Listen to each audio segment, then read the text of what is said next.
যাত্রীর অপেক্ষায় এই ভারতীয় ট্যাক্সি চালক। বাংলাদেশি পর্যটক না থাকায় টান পড়েছে তার পকেটেও। অন্যদিকে জরুরি চিকিৎসা সেবা নেওয়ার জন্য কলকাতায় আসা বাংলাদেশিরাও মনে করেন ভালো সম্পর্ক না থাকলে ক্ষতিগ্রস্ত হবে দুদেশই। বাংলাদেশি দাদা না আসলে না কলকাতা সব ভুকা মরে যাবে।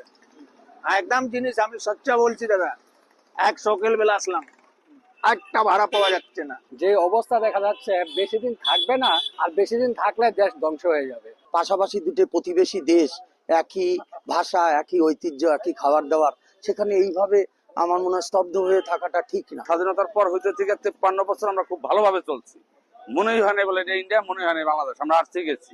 এখন যদি আমরা ওইভাবে আসতে যাইতে পারি, আমি মনে করি উভয়েরই লাভ।